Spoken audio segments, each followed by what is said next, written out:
Hello बच्चों, let's read out the question. The band gap between the valence and the conduction bands in zinc oxide, that is ZnO, is 3.2 electron volt.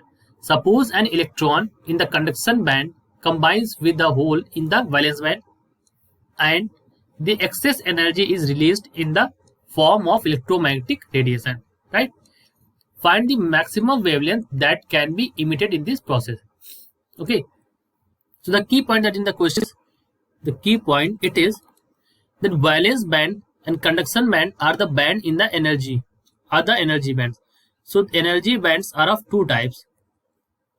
Energy bands are of two types. One is valence band and other is conduction band. Valence band,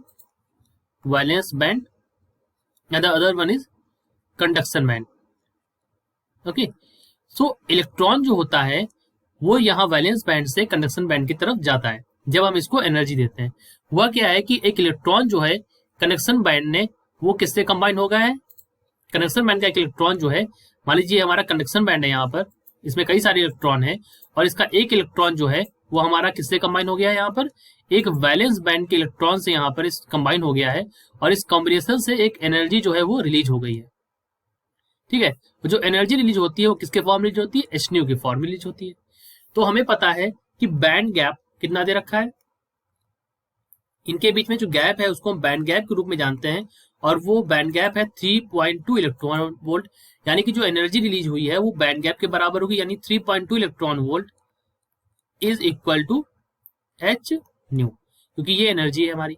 और हमें पता है E is equal to h nu होता है, जहां पर H हमारा Planck's constant होता है।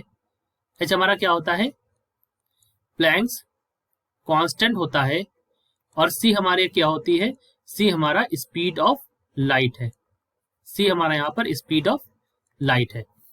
ओके, अब हम इसको लिख सकते हैं न्यू, जो यहाँ हमारा न्यू है वो हमारा यहाँ पर न्यू क्या है, न्यू हमारा क्या है यहाँ पर फ्रिक्वेंसी है। न्यू हमारा यहाँ पर फ्रिक्वेंसी है, तो जो एच न्यू है इसको हम लिख सकते हैं H c by lambda.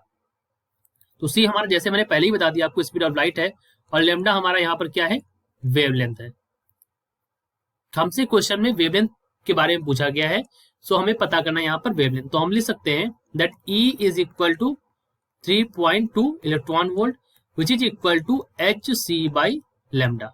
Okay, so H और C का जब हम प्रोडक्ट करेंगे तो वैल्यू होती है 3.2 is equal to 1242 by lambda. Okay, अब हम इसको हल कर सकते हैं, we can solve it. Lambda is equal to 1242 divide by 3.2। जब हम इसको डिवाइड करेंगे तो हमारा जो लेमडा का वैल्यू आ जाएगी वो आ जाएगी 388.1, और ये वैल्यू आ जाएगी हमारी नैनोमीटर में। किसमें आ जाएगी वैल्यू हमारी, ये वैल्यू हमारी आ जाएगी नैनोमीटर के फॉर्म में।